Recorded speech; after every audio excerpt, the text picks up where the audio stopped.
संधि वचन है पूज्य उसी का जिसमें शक्ति विजय की, जहां शस्त्र हो नहीं वहां शास्त्र पछताते या रोते हैं। ऋषियों को भी सिद्धि तभी मिलती है जब पहरे पर स्वयं धनुर्धर राम खड़े होते हैं। वाल्मीकि जी ने तो सबके लिए रामायण लिखी, और वाल्मीकि जयंती किसी वाल्मीकि बस्ती में क्यों मने? बिल्कुल सही। आज के संदर्भ में महत्वपूर्ण है कि जनता के बीच में मैसेज चला गया कि कांग्रेस एक मुस्लिम परस्त पार्टी है। तो लीडरशिप, डिसाइसिव लीडरशिप, इसका बड़ा मतलब शिवसेना का नैसर्गिक सहयोगी इंडी गठबंधन नहीं हो सकता, वो भारतीय जनता पार्टी है। कार्टन आए, फिर मेज आए, फिर बात करते हुए आतिशी आए, तो सब कुछ बड़ा तय किया गया। अकेला बिजनेसमैन ऐसा होगा जो किसी राजनेता से ज्यादा अटेंशन पाया और लोगों को जाने का उनका दर्द भी हो। नमस्कार, मैं हूं राजकिशोर। नमस्कार, मैं हर्षवर्धन त्रिपाठी। विजयदशमी की आपको एक दिन बाद बहुत बहुत शुभकामनाएं।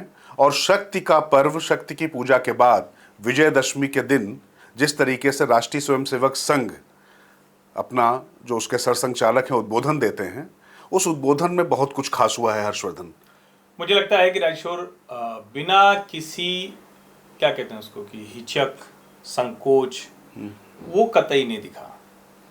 बड़े कमांड में दिखे, और जो लंबे समय से लोग नाना प्रकार की चर्चाएं, बातें कर रहे थे, उस सब को उन्होंने विराम दे दिया।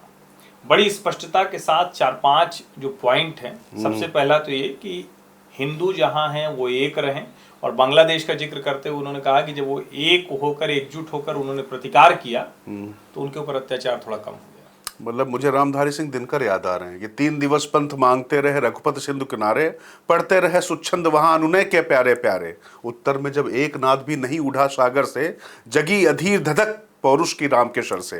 फिर आखिर में वो कहते हैं, सच पूछो तो शर में ही बसती है दीप्ति विनय की।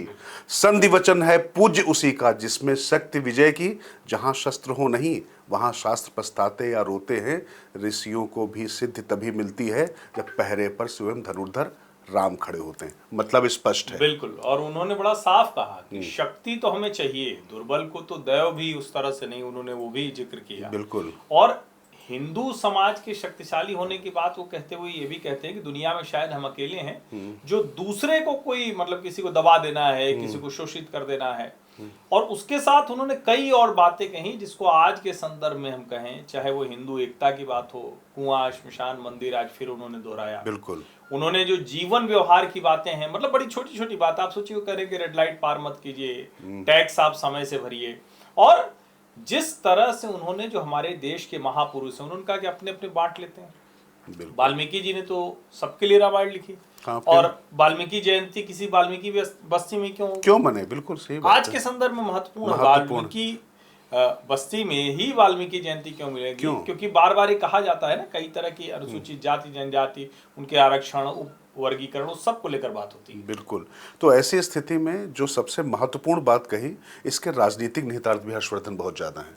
क्योंकि जो बात प्रधानमंत्री नरेंद्र मोदी कह रहे थे संगठन की, हिंदुत्व की, और जो उन्होंने कहा था कि किस तरीके से मुस्लिमों की जातियां नहीं बताई जाती लेकिन हिंदुओं को जातियों में बांटा जाता है, और यहाँ पर मोहन भागवत जी ने एक बात बड़ी स्पष्ट की, डीप स्टेट कभी शब्द इस्तेमाल नहीं करते थे। उन्होंने वो शब्द इस्तेमाल किया जिसकी चिंता लगातार जो देश की सुरक्षा से जुड़े हुए किसी भी दल में हो या किसी भी क्षेत्र में हो, वो लगातार जताते चले आ रहे थे।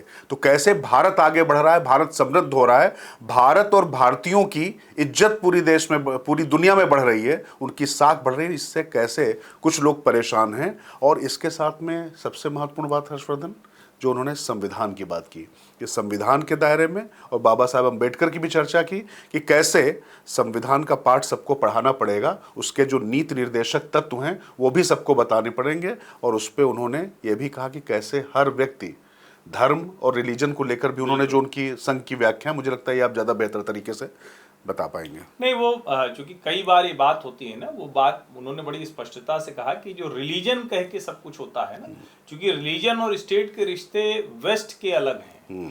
भारत में धर्म और राज्य सत्ता के रिश्ते बिल्कुल अलग हैं। यहाँ धर्म सत्ता और राज्य सत्ता दोनों का अपना स्थान है, और यहाँ की धर्म सत्ता और वहाँ उनका स्टेट जो रिलीजन के साथ जुड़ता है, जो चर्च के साथ जुड़ता है, वो बहुत अलग है। तो उसको एक तो उन्होंने परिभाषित किया, और दूसरा, जब वो कहते हैं, जो आपने शब्द इस्तेमाल किया, डीप स्टेट, बिल्कुल, तो डीप स्टेट क्या है? यानी ऐसी साजिश, ऐसी ताकतें जो किसी दूसरे राज्य के, दूसरे स्टेट के लिए या दूसरे देश, अगर हम उस संदर्भ में कहें, उसको अस्थिर करती हैं क्योंकि उनका अपना हित बना रहे। बिल्कुल। उन्होंने बड़ी स्पष्टता से कहा कि जो बांग्लादेश में हुआ है वो हमारे यहाँ भी करने की कोशिश हो रही है, वो उद्यम हमारे यहाँ भी करने की कोशिश हो रही है, बिल्कुल। और उसे हमें रोकना है, और उसके लिए जरूरी है कि हम एकजुट रहें। और एक बात उन्होंने और कही कि ये सिर्फ हिंदुओं के लिए नहीं है, संपूर्ण विश्व के संदर्भ में बड़ा जरूरी है कि कैसे जो दुनिया के लोक कल्याण की भावना है उसको कैसे हम आगे लेकर चले। और जब वो पुण्य श्लोका अहिल्याबाई का जिक्र करते हैं, बिरसा मुंडा का जिक्र करते हैं, मतलब वो एक तरह से कहें कि जो सारे नायक हैं उनको जिक्र करते हुए कहते हैं कि किस तरह से इन्होंने हमारी संस्कृति, और बाद में जब वो उसको जोड़ते हैं, जो आपने कहा ना, deep state, wokeism, cultural Marxism, ये वो शब्द हैं जो भारत की संस्कृति और सभ्यता उसके विपरीत जाने की कोशिश करते हैं।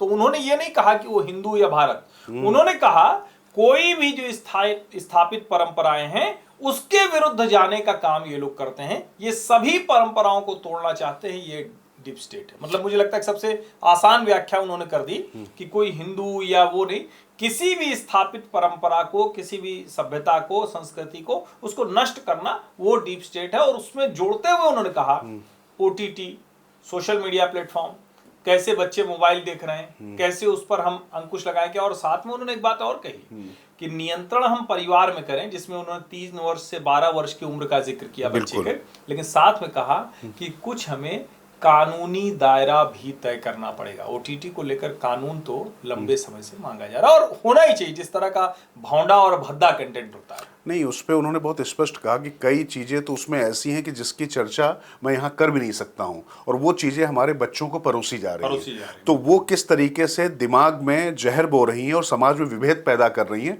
और जो बात आपने कही, बहुत आसान लहजे में हर्षवर्धन ने ये बात कही कि कैसे जो है आपके दिलो दिमाग में अपनी संस्कृति, अपनी सभ्यता के प्रति एक हीन भावना या उसको लेकर एक निगेटिव, नकारात्मक भाव पैदा किया जा रहा है। तो उससे बचाने के लिए, और ये जो शक्ति संतुलन वाली बात की उन्होंने, ये नहीं कहा कि हम ही पूरी तरीके से शक्ति समाहित कर लें, शक्ति संतुलन की बात कर रहे हैं। कह रहे हैं कि जब शक्तियां बराबर होती हैं, क्योंकि उन्होंने कहा कि भाई शेर को कोई नहीं काट सकता है, किसी हाथी को कोई नहीं काट सकता, सबसे आसान कौन होता है? बकरा। तो बकरा मत बनिए। इसी परिप्रेक्ष्य में उन्होंने बांग्लादेश में हिंदुओं की बात की और कहा कि हिंदू जब वहां पर एकजुट हुए तो निश्चित तौर पर वो चीजें रुकी, लेकिन जो नुकसान होना था वो तो हुआ ना। और उन्होंने सरकार के लिए भी कहा है कि हमें और ज्यादा उनके साथ खड़ा होना चाहिए। उन्होंने साफ साफ कहा है कि सरकार को हिंदुओं के लिए और ज्यादा खड़ा होना चाहिए। और एक चीज और, मतलब उस संदर्भ में इस बार के जो अतिथि थे, वैसे तो ढेर सारे लोग बुलाए जाते हैं इस कार्यक्रम में, लेकिन इस बार के अतिथि अलग अलग जो राज्यों में, अलग अलग जगहों पर जो लोग हैं संघ से जुड़े हुए, बरसों से जुड़े हुए, उसके अलावा जो हिंदू सेविका समिति है उससे जुड़े हुए जो विदेशों में रहने वाले लोग हैं उनको भी बुलाया गया था। और शायद उसके पीछे यही जो संपूर्ण विश्व में संघ की बढ़ती हुई धमक है, स्वीकार्यता है, और उसके साथ साथ कैसे वो उस समाज में कंट्रीब्यूट कर रहे हैं, यानी उनका क्या हिस्सा है। उन्होंने कहा भी कि हमें शक्तिशाली होकर किसी को दुश्मन नहीं बनाना है, बिल्कुल, हमें शक्तिशाली होकर उस समाज को बेहतर बनाने में मदद करनी। बिल्कुल, शक्ति का मतलब और सामर्थ्य का मतलब सिर्फ ये है कि आत्मरक्षा के साथ साथ में, और उन्होंने आत्मरक्षा वाली बात भी बड़ी महत्वपूर्ण कही। जैसे उन्होंने कहा कि गणेश के जुलूस में, अगर गणपति जुलूस में अगर कुछ व्यवधान पैदा होता, पथराव होता, तो उसको भी ठीक से टैकल करना चाहिए। और उसमें आत्मरक्षा की बात भी आई। और इसमें एक थोड़ा सा हर्षवर्धन, मैं इसको अब अगले चरण में ले जाना चाहता हूँ जरा, इसके राजनीतिक निहितार्थ, क्योंकि बड़ी चर्चा चल रही थी कि भागवत जी बहुत नाराज है मोदी से, अब तो बस मोदी तो गयो। कुल मिला के अब जो ये मैसेज है, ये मुझे लगता है इसमें बहुत गलतफहमी लोगों को होनी नहीं चाहिए। बड़ी स्पष्टता से उन्होंने कहा कि देश सही दिशा में आगे बढ़ चुका है और इस दिशा में आगे चलने वाला है, इसमें किसी तरह का कोई भ्रम नहीं। और मुझे लगता है अगर ये कोई ना समझे, इससे स्पष्ट तो कोई कुछ कह नहीं सकता। मुझे लगता है कि जो भी लोग प्रधानमंत्री नरेंद्र मोदी और राष्ट्रीय स्वयंसेवक संघ के सरसंघचालक डॉक्टर मोहन भागवत के बीच किसी तरह के, मतलब कोई भी मतभेद या जो भी कहें वो कोशिश कर रहे थे, उनको भी एक जवाब मिला है। और जाहिर है सरसंघ चालक के बात करने का, कहने का तरीका अलग होता है, लेकिन जो संदेश जाना होता है वो तो बड़ी स्पष्टता से जाता है। हाँ, और ये बात अच्छा, चित्र में एक थोड़ा सा याद दिला दूंगा। बढ़िया अगल बगल के सोफे पे नितिन गडकरी, देवेंद्र फडणवीस बैठे हुए। हाँ, ये एक बहुत महत्वपूर्ण है। कुल मिला के बात ये है कि जिसके साथ में संघ के लिए व्यक्ति महत्वपूर्ण नहीं होता है, लक्ष्य महत्वपूर्ण होता है। पहले भी हम लोग सुनते रहे और देखा भी है, आचार व्यवहार में भी देखा है। तो लेकिन जो बात उन्होंने कही कि नरेंद्र मोदी का नाम नहीं लिया, लेकिन जो वहां पर बैठे हुए थे, तो अगर देश सही दिशा में चल रहा है, देश अगर मजबूत हो रहा है, तो इसका मतलब जो चीजें चल नहीं वो चल नहीं। और उन्होंने एक बात और कही कि ऐसा नहीं कि मुद्दे नहीं होते हैं, विषय आते हैं, लेकिन उनका निदान होता है, समाधान होता है, और वो लेकिन हम आपस में करेंगे, कोई डीप स्टेट उसमें नहीं घुस सकता है। लेकिन अब नहीं, लेकिन मतलब ये तो इतना ज्यादा हो गया ना कि मतलब सबका माहौल ही बदल गया एकदम। बड़ी खराब स्थिति हो गई। और ऐसा हुआ कि सब ढोल वोल बज रहे थे, सब बढ़िया सब कुछ था। हमको लगता है यही वाला अच्छा, खबरें भी खूब आई बहुत कि संघ ने बड़ा जम के और प्रचार किया, मतलब हरियाणा में लोगों के जन जागरण प्रबोधन का काम जम के किया। और ऐसा हुआ कि किसी के यहाँ जलेबी पहुंची नहीं किसी के। हाँ, दरअसल वो जलेबी जो है ना, मैंने कहा ना कि जलेबी जब आप मुद्दों की बनाते हैं ना, जलेबी खाना वैसे ठीक है, लेकिन जब मुद्दों की जलेबी बना के लोगों को आप दिग्भ्रमित करने की कोशिश करते हैं, और जब कोई जमीन पर उतर कर वो दूर कर देता है गलतफहमियां, तो उसका नतीजा हरियाणा होता है। इसको ये समझना पड़ेगा, गलतफहमी एक उन लोगों ने भी पाली हुई थी। और दूसरी सबसे महत्वपूर्ण बात है, ये एक एसिड टेस्ट जैसा था कि कैसे वहां पर नीचे इस हारी हुई बाजी कहा जा रहा था हरियाणा को, उसको पलट देंगे। लेकिन अभी स्थितियां देखिए कैसे एक हार और एक जीत कैसे सब कुछ पलट देती है, ये बड़ा महत्वपूर्ण है। लोगों के सोचने का तरीका बदल गया। आप सोचिए कि जो लोग कह रहे थे कि नरेंद्र मोदी खत्म हो रहे हैं क्या, जो ये मतलब जिसको हम कहें कि संघ के लिहाज से कहें, जो संघ तो शताब्दी वर्ष में है, अभी आज से 100वां वर्ष शुरू हो गया, तो अब इसको अगर हम उस तरह से देखें तो क्या जो एक राष्ट्रीय विमर्श था वो कमजोर पड़ रहा है क्या? हरियाणा के चुनाव ने साफ बता दिया कतई कमजोर नहीं पड़ा है। कोशिशें बहुत हो रही हैं, और एक जो जाति के आधार पर बांटने की कोशिश थी वो पूरी तरह से ध्वस्त हुई है। सिर्फ और सिर्फ मुस्लिम कॉन्स्टिट्यूएंसीज की जो वोटिंग है उसकी वजह से कांग्रेस का मत प्रतिशत सम्मानजनक है, वरना 3 से 4% का फर्क पड़ गया। बिल्कुल, मैं हरियाणा के साथ साथ इसीलिए जम्मू कश्मीर जाना चाहूँगा हर्षवर्धन। आप स्थिति ये देखिए कि जम्मू की लगभग 32 सीटें ऐसी मानी जाती हैं, 32 से 33 सीटें जो हिंदू बहुल हैं। बिल्कुल। और उन हिंदू बहुल सीटों में भारतीय जनता पार्टी ने क्लीन स्वीप किया है। अगर 4 सीटें 3 सीटें कहीं जा रही हैं, 2 एनसी पे पास जा रही हैं, 2 कांग्रेस के पास जा रही हैं, तो कांग्रेस की स्थिति आज की तारीख में वैसी हो गई है जैसा आज़ादी के बाद में मुस्लिम लीग की रह गई थी। मतलब सिर्फ मुस्लिम वोट ही उसको मिल रहा है, घाटी में उसको सीटें मिल रही हैं। और जम्मू में भी अगर वोट प्रतिशत देखेंगे तो जो मुस्लिम जो बूथ थे वहां पर ही उसको वोट मिल पाए हैं। तो ये खतरनाक स्थिति है, और ये इस बात की तरफ इशारा है हर्षवर्धन कि कांग्रेस किस दिशा में जा रही है, और एक राष्ट्रीय पार्टी इस दिशा में जाए, मुझे लगता है ये बहुत खराब है लोकतंत्र नहीं, के लेकिन लिए। मुझे लगता है कि अगर उनको उसी रास्ते पर जाना है, आपको याद होगा लोकसभा चुनाव के उस वक्त प्रधानमंत्री नरेंद्र मोदी की भी आलोचना हुई थी कि उन्होंने कहा कि मुस्लिम लीग जैसा इनका घोषणा पत्र हो गया, लेकिन था तो वही। 2018 में एक कॉन्क्लेव में एक कार्यक्रम में सोनिया गांधी ने कहा कि भाजपा वालों ने हमारे ऊपर मुस्लिम परस्त होने का आरोप लगा दिया है, चिपका दिया है। लेकिन मुझे लगता है आज तो वो चाहते वही। कर्नाटक और तेलंगाना ये दोनों चुनाव ऐसे थे, आप सोचिए जरा कि पीएफआई पर प्रतिबंध लगे और कांग्रेस अपने घोषणा पत्र में डाल दे कि आप बजरंग दल पर प्रतिबंध लगाएंगे। इसका सीधा सा मतलब है कि वो कोई भी मैसेजिंग जो मतलब क्या कहेंगे, मुस्लिम के साथ खड़ा होना, ये तो ठीक शब्द नहीं होगा, मुस्लिमों की गलत हरकतों पर भी आंख मूंद लेना, जो इस्लामोफोबिया है उसको बढ़ावा देना, दुनिया के किसी भी हिस्से में अब गाजा की घटना पर प्रियंका बार बार पोस्ट करना, बाकायदा उस पर सोनिया गांधी ने देश के एक अखबार में लेख लिख दिया जी। तो अब आप मुस्लिम लीग कहें ना कहें, हो सकता है कांग्रेस वाले नाराज हो जाएं अभी इसको देखने के बाद, लेकिन स्थिति उनकी कमोबेश हुई है। उनको लगता है कि, और सिर्फ यही नहीं है, मुसलमान मिल जाए देश में चुनाव लड़ ले, वो राज्य में कोई एक दबंग जाति मिल जाए उस राज्य में चुनाव लड़ ले, इन दोनों को ध्वस्त किया गया। आप देखिए हरियाणा में जो जाट करके लड़ रहे थे, जाटों का मत भी भारतीय जनता पार्टी को मिला, और जेजेपी खत्म हुई तो ऐसा नहीं हुआ कि वो सीधे सीधे सब शिफ्ट हो गया कांग्रेस में, वो भारतीय जनता पार्टी के भी साथ आया। दरअसल एक बात मुझे लगता है कि 2012 के जब उत्तर प्रदेश के जब चुनाव हुए उसके बाद एक एंटनी कमेटी बनी थी हर्षवर्धन। उस एंटनी कमेटी में शीला दीक्षित होती थी और AK एंटनी उस समय रक्षा मंत्री होते थे। उन्होंने अपनी रिपोर्ट दी थी कि जनता के बीच में मैसेज चला गया कि कि कांग्रेस एक मुस्लिम परस्त पार्टी है। बिल्कुल। ये आरोप जो है किसी और ने नहीं लगाया था, ये कांग्रेस के अंदर, और ए.के. एंटनी क्रिश्चियन है, गांधी परिवार के बहुत करीब हैं, लेकिन उन्होंने जब वो फैक्ट फाइंडिंग कमेटी फिर बनाई है उन्होंने हरियाणा को लेकर, लेकिन उस समय आए थे। तो ये बात समझनी होगी कि जितना आप समाज में विघटन की कोशिश करेंगे, तो यहाँ पर ऐसे तत्व खड़े हुए हैं, ऐसे लोग भी खड़े हुए हैं जो उसको नहीं होने देंगे। और अगर यहाँ मैं कहूँ कि सारा क्रेडिट भारतीय जनता पार्टी को दे दूँ या संघ को दे दूँ, तो नहीं, लोग इस चीज़ को बर्दाश्त नहीं करते हैं, किसी का भी अतिवाद बर्दाश्त नहीं करते हैं। और मुझे लगता है हरियाणा का चुनाव उसका एक उदाहरण है, लेकिन सीखने को तैयार नहीं है हर्षवर्धन।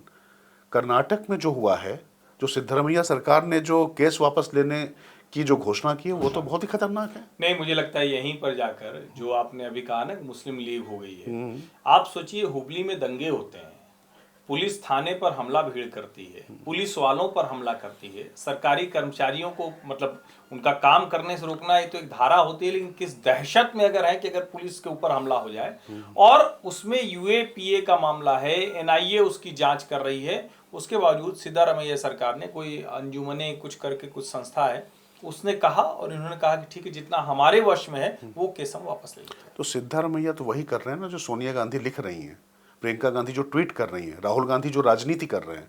मुझे एक चीज समझ में नहीं आ रही है, क्या वाकई ये जो उपद्रवी तत्व हैं, जो आप कह रहे थे, उनके लिए क्या शब्द इस्तेमाल किया जाए, जो कट्टरपंथी अंधभक्त वाली जो ताकतें हैं, इनको मैं और कुछ नहीं कह सकता, एक कट्टरपंथी हैं और निश्चित तौर पर ये समाज के लिए एक कलंक हैं।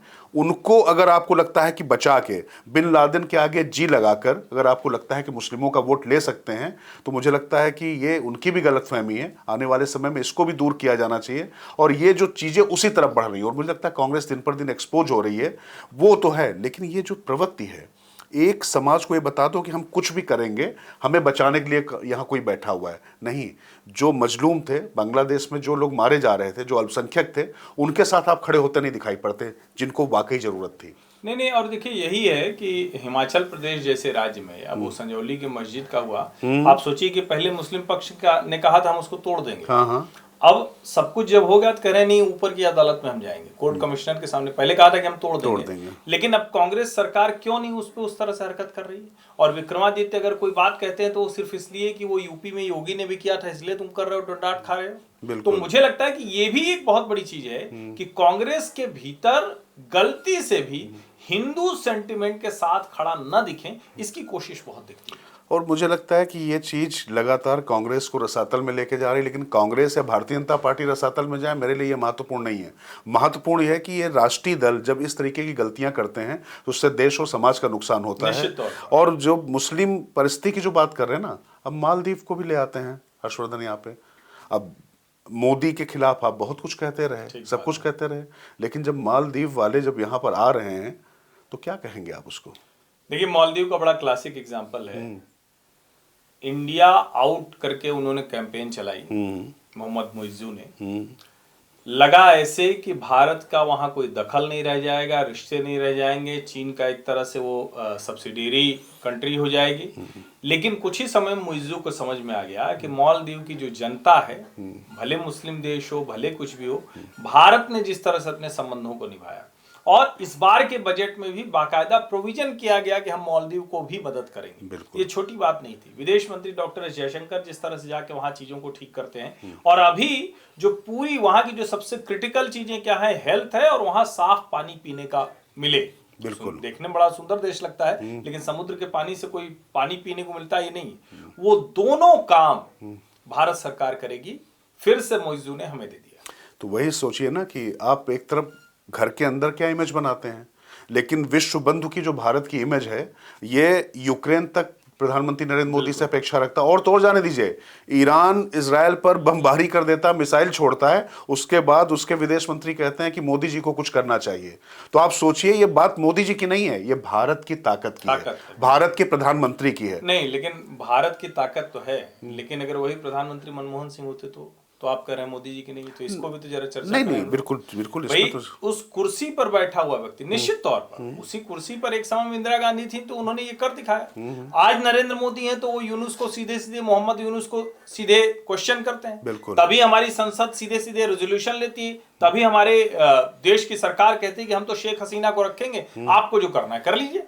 तो लीडरशिप, डिसाइसिव लीडरशिप, इसका बड़ा मतलब है। हाँ नहीं, जो बात प्रधानमंत्री नरेंद्र मोदी भी कहते हैं कि जब पूरा मैंडेट आता है, जिस तरीके का आप लोग हमारे ऊपर भरोसा जताते हैं, उससे सरकार को ताकत मिलती है। और जब देश का प्रधानमंत्री, मेरे कहने का आशय ये है हर्षवर्धन यहाँ पर, कि जब देश की छवि इस तरीके से विश्व पटल पर प्रखर होकर उभर कर आ रही है, तो उसमें ये जो चंद कीड़े मकोड़े लगते हैं कि उसमें ग्रहण लगा लेंगे, मुझे लगता है ये संभव नहीं है। ये उनको भी समझना चाहिए।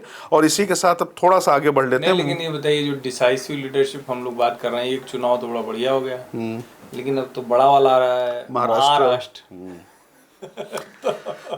कई बार हम लोग हंसते हुए बात करते थे कि भाई राष्ट्र से बड़ा महाराष्ट्र का चुनाव हो जाता है, क्योंकि वहां पे बड़े दिलचस्प समीकरण बनते हैं। लेकिन आप एक बात देखिए, ये जो मुस्लिम वाली जो बात हो रही थी ना, मुस्लिमों का शुभचिंतक कौन है, आप सोच लीजिए कि वहां पर मदरसा शिक्षकों की सैलरी 3 गुना बढ़ा दी गई। नहीं, आपको नहीं लगता कि बड़ा विचित्र सा है? कहीं कहीं अच्छा जाते जाते ये फिर भ्रमित हो जाते हैं। इसलिए क्योंकि वहां पर तो अजीत पवार है ना साथ में। विजयादशमी उद्बोधन में सरसंघ चालक ने समझाया, खुद मोदी जी कह रहे हैं, योगी जी कह रहे हैं, हर जगह कहा जा रहा है, फिर ये कंफ्यूजन में है। और ये कैसे संभव हो सकता है कि आपको असम में और यूपी में तो मदरसा ठीक नहीं लगता, महाराष्ट्र में मदरसा आप बढ़ाते चले जा रहे हैं? क्योंकि गठबंधन वहां पर, जब अजीत पवार साथ में उप मुख्यमंत्री हैं और उनका फैसला था, तो उनका फैसला लेके साथ में, चूंकि सबको साथ लेकर चलना है, तो निश्चित तौर पर निर्णायक नेतृत्व तो होता है, लेकिन नंबर गेम लोकतंत्र में मायने रखते हैं हर्षवर्धन। अब चुनाव आगे अगर उनको लड़ना है तो उसमें उनकी अपनी रणनीति है, सबका अपना एक क्लाइंटल होता है। लेकिन यहाँ पर एक बात तो स्पष्ट है ना कि अगर इतना विरोधी अगर भारतीय जनता पार्टी होती तो फिर ना होने देती। लेकिन अगर उनके गठबंधन का कोई सहयोगी कोई डिमांड रख रहा है तो उसको वो पूरा कर रहे हैं, तो जो ये आरोप लगता रहा है कि गठबंधन की बातें वो नहीं सुनते हैं, तो भारतीय जनता पार्टी के साथ तो उल्टा है, वो सुन रहे हैं। बाकी यहाँ इंडिया, आप मुझे नाराज होंगे, आप कहेंगे कि आप इंडिया गठबंधन नहीं हो सकता, आप कहेंगे इंडी गठबंधन होगा।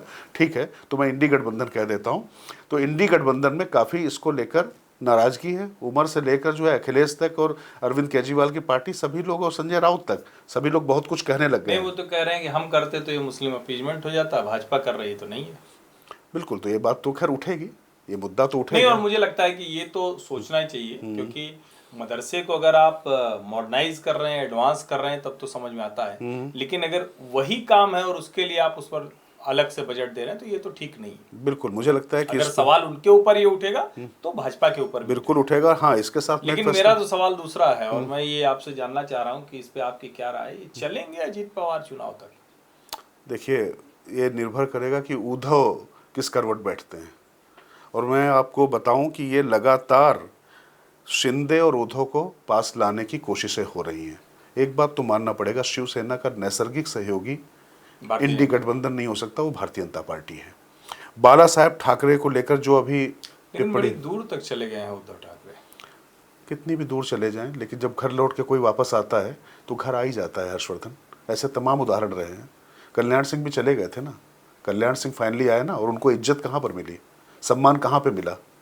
वो चले गए होंगे मुलायम सिंह के साथ में, धुर विरोधी गुट के साथ। मतलब आप ये कह रहे हैं कि जब तक उद्धव ठाकरे इधर नहीं आते हैं तब तक अजीत पवार इधर रहेंगे? हाँ, तब तक जो है, जो वहाँ का जो पवार पॉलिटिक्स का जो पावर गेम है, वो उसको बैलेंस किए हुए हैं। तो मुझे लगता है कि वो उसको काट सिर्फ ठाकरे ही सकते हैं, और ये कोशिशें चल रही, और चुनाव तक अगर कुछ हो जाता है हर्षवर्धन तो बड़ी बात नहीं है। आप खबर दे रहे हैं कि महाराष्ट्र में खेल होगा अभी? हाँ, क्योंकि अगर आप देखें संजय राउत का अगर बयान आप देखेंगे, वो हमेशा मोदी का नाम आते ही उनके चेहरे पर जो भाव विषाक्त आते थे, देखा होगा कैसे व्यंग से, और मतलब अंदर से किस तरीके की घृणा उत्पन्न होती थी उनके चेहरे से।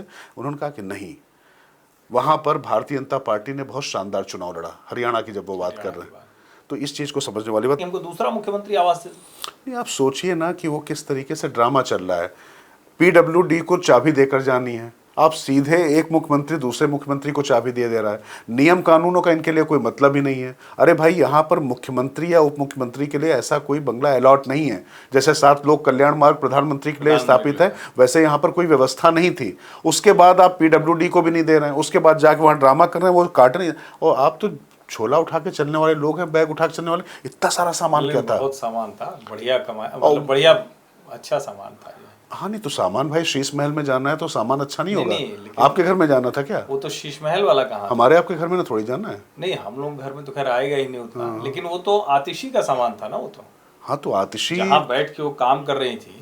किसी ने बड़ा अच्छा लिखा है कि सब जितने कार्टन थे सबकी ऊंचाई निर्धारित की गई थी जिससे फोटो अच्छी आए, कि कार्टन आए, फिर मेज आए, फिर बात करते हुए आतिशी आए, तो सब कुछ बड़ा तय किया गया था। अरे तो भाई, ये आम आदमी पार्टी की जो क्रांति और उनके जो क्रांतिकारी पत्रकारों की जो टोली है वो यही तो करती चली आ रही है। सिर्फ ऑप्टिक्स पे ही तो काम किया है। सड़कों पे गड्ढे हो गए इसलिए अरविंद केजरीवाल चूंकि अंदर थे, बाहर आए तो गड्ढे भरेंगे, वापसी मार लेना, और इनको ये समझना चाहिए कि वो हैं क्या। नहीं, लेकिन मतलब मैं वही कह रहा हूँ, देखिए ये सामान्य नेता नहीं है, ये बड़े नेता लोग हैं। आपको याद होगा जब बहुत ज्यादा प्रदूषण हो गया था तो मनीष सिसोदिया, सौरभ भारद्वाज खुद ही आगे आगे चल रहे थे पानी छिड़काव। तो इनका ये मानना है कि जब तक ये आगे रोड रोलर पे चलेंगे नहीं तब तक सड़क कैसे बनेगी, तो चल रहे थे अपना अलग अलग। तो इनको यही काम करना चाहिए था ना। नेता का काम तो नीतियां बनाना होता है, उसको इम्प्लीमेंट करना होता है। तो इसका मतलब ये लोग वो नहीं कर सकते हैं, ये लोग यही कर सकते हैं, पानी छिड़क सकते हैं, वो कार्टन के बीच में बैठ के फोटो खिंचवा सकते हैं, कंबल ओढ़कर जो है रेल भवन के सामने लेट सकते हैं, उसके बाद कुछ अपने चेले पत्रकारों को बुलाकर वहां पर एक क्रांतिकारी जो है पीटीसी करवा सकते हैं। यही तो करते चले आ रहे हैं, और क्या क्या है। अगर ये करने से 11-12 साल की सत्ता हो गई, 2013 में आए थे, 15 से लगातार सत्ता में है, पूर्ण बहुमत से 15 में आए, 20 में आए, 25 फिर आ गया, तो फिर क्या जरूरत है फालतू मेहनत करने की, कुछ और काम करने की। तो अच्छा है ना, दिल्ली के लोगों को अगर इस तरह की सरकार चल रही है और लगता है कहीं कोई विकल्प नहीं है, तो इसलिए कार्टन, बढ़िया बंगला और दूसरी चीजें, उसी पे काम चलता रहे। आप ही की बात पे वापस ला रहा हूँ, ये जो शीश महल है वो वाकई शीशे का ही निकलेगा, और शीशे जो है ना वो बहुत स्थायी नहीं होते, वो टूटते ही हैं। मूर्ति भंजन जैसे होता है ना। मुझे लगता है कि इस शीश महल के चक्कर में जो एक मूर्ति बनी थी अरविंद केजरीवाल की ईमानदार छवि वाली, उसका मूर्ति भंजन हो चुका है हर्षवर्धन। और मुझे लगता है कि वो राहत इंदौरी याद आते हैं कि लू भी चलती थी तो वादे शबा कहते थे, पैर पसारे अंधेरों को दिया कहते थे, उनका अंजाम तुझे याद नहीं है शायद, और भी लोग थे जो खुद को खुदा कहते। तो खुदा तो ऊपर ही है, ऊपर वाला ऊपर है, और मुझे लगता है कि जनता जनार्दन है अगर, तो वो देख रही, वो तय करेगी। लेकिन आखिर में हर्षवर्धन एक ऐसी शख्सियत जो जाति, धर्म, क्षेत्र सबसे ऊपर असली भारत रत्न रतन टाटा। और मुझे लगता है कि बिना किसी, एक तो पहली बात ये कि रतन टाटा का जाना कोई ये दुख करने का वक्त नहीं है, ये गमगीन होने का समय नहीं है। रतन टाटा जैसे लोग अपना जो जीवन जी के जाते हैं तो वो देश दुनिया के लिए एक ऐसी प्रेरणा, ऐसी मिसाल बनते हैं। आपके जीवन के किसी क्षण में लगे कि अच्छा ये गड़बड़ हो गया। अब जैसे एक बात मुझे लगता है सबको ध्यान में रहनी चाहिए, रतन टाटा के माता पिता अलग हो गए थे, बहुत अच्छा समय नहीं था बचपन उनका, और उनकी दादी से उनको बहुत लगाव था। बिल्कुल। वो लॉस एंजल्स में जब आर्किटेक्ट की पढ़ाई कर रहे थे तो दादी के कहने पे वापस आए थे। शायद अगर न वापस आए होते तो शायद रतन टाटा का परिवार भी होता, वहाँ प्रेम भी उनको हो गया था। लेकिन फैमिली वैल्यूज कितनी इंपॉर्टेंट थी, और वो अपनी दादी के उस कहे को हमेशा कोट करते थे कि एथिकल वैल्यूज सबसे ऊपर होनी चाहिए। शायद इसीलिए टाटा ग्रुप का जो कारोबार है, जो काम का तरीका है, और कैसे समय के साथ बदलना है। 90s के दशक में जब उदारीकरण में भारत गया, उसी वक्त टाटा ग्रुप ने अपने आप को ट्रांसफॉर्म किया। आप सोचिए, जिसको हम नमक से हवाई जहाज तक कहते हैं, वो सॉफ्टवेयर से स्पोर्ट्स कार तक की कंपनी। बिल्कुल। वो कंपनी है जिसने फॉक्सकॉन का प्लांट खरीद लिया, वो आईफोन भी बनाती है। वो कंपनी है जो जैगुआर, कोरस, लैंड रोवर ये भी खरीद लेती है। और जो आंखों में नैनो बस गई, वो नैनो मतलब एक परिवार को अगर वो देख लेते हैं तो जो वैल्यू की बात आप कर रहे हैं, जिस दर्द की बात कर रहे हैं, तो वो ये था कि उन्होंने बस एक परिवार को देख लिया जो स्कूटर पे भीग रहा है, तो उसके लिए लखटकिया नैनो बनानी थी। वो अलग बात है कि ममता बनर्जी की कृपा से वो बहुत देर तक, उसको थोड़ा देर हुई उसमें, लेकिन वो लेकर आए। नहीं, लेकिन वो भी कमाल का एक माइलस्टोन है। अगर सिंगूर से साणंद नहीं गई होती नैनो, नरेंद्र मोदी का वो एक SMS वेलकम वाला, नरेंद्र मोदी का वो एक कोशिश, और सोचिए कि आज साणंद देश में ऑटोमोबाइल हब बन गया है। बिल्कुल। वो बन जाता सिंगूर अगर नैनो वहां जाती। तो नैनो भले आज नहीं है, लेकिन जो ऑटोमोटिव रेवोल्यूशन है, क्रांति है, वो गुजरात में दिखा। तो रतन टाटा का अपना जीवन, और कमाल की बात है कि इससे नरेंद्र मोदी भी जुड़ते हैं। वो दोनों की वो पिक्चर याद आ जाती है जिसमें नैनो में रतन टाटा और नरेंद्र मोदी दोनों एक साथ बैठकर उसमें जा रहे हैं, लॉन्च होता है। बिल्कुल। तो मुझे लगता है कि आखिर में रतन टाटा एक ऐसी शख्सियत जिनमें वाकई मानवता के प्रति, जीव जंतुओं के प्रति जैसा दर्द था, बहुत कुछ हम उस पर बात कर सकते हैं, लेकिन ये समझना होगा कि एक ऐसी कम्युनिटी जिसके चंद लोग ही पूरी दुनिया में बचे हुए हैं, लेकिन उसका मान सम्मान, उसका जो कृतित्व है, जो उसका व्यक्तित्व है, उसके कर्मों से तय होता है, संख्या बल से तय नहीं होता है। और मुझे लगता है कि हर्षवर्धन ऐसा कोई था नहीं, ऐसी कोई हस्ती नहीं थी जो वहाँ पर ना पहुँची हो। और मुझे लगता है कि अकेला बिजनेसमैन ऐसा होगा जो किसी राजनेता से ज़्यादा अटेंशन पाया और लोगों को जाने का उनका दर्द भी हुआ है। दर्द है। और आपने जो एक लाइन कही, मैं इसको फिर से दोहराऊं, क्योंकि हम लोग इस पूरे जो बातचीत हमारी होती है उसमें बार बार हिंदू, मुसलमान, माइनॉरिटी, मेजॉरिटीज की बात करते रहते हैं। माइनॉरिटी में भी जो माइनॉरिटी है, जो रियल माइनॉरिटी है, पारसी कम्युनिटी, हम हर हिंदुस्तानी, हर भारतवासी, हर हिंदू वो उनके प्रति सम्मान से, श्रद्धा से होता है। और सोचिए, दुनिया के किसी हिस्से से आए और यहाँ आके बस गए, और आज हमारे लिए सबसे सम्मान का, और उनको कभी कोई थ्रेट नहीं महसूस होता, उनको कोई खतरा नहीं दिखता, उनको कभी कोई गणपति पूजा से दिक्कत नहीं थी, उनको कभी कोई विजयादशमी जुलूस से दिक्कत नहीं थी, उनको दशहरा कभी डराता नहीं है, उनको शक्ति पूजा कभी डराती नहीं है, उनको हिंदू त्योहार, हिंदू परंपरा, हिंदू संस्कृति, हिंदू सभ्यता डराती नहीं। तो माइनॉरिटी तो अब इसका सबसे बड़ा उदाहरण ये है ना हर्षवर्धन, कि नवरात्र में दुर्गा पूजा के दौरान उन्होंने देहावसान किया, अपनी देह छोड़ी है। तो वो जो उनका भी परलोक है उसमें वो गए हैं। तो हम सब आखिर में उनको श्रद्धांजलि के साथ, उनको नमन करते हुए फिलहाल आपसे विदा लेते हैं। नमस्कार। नमस्कार।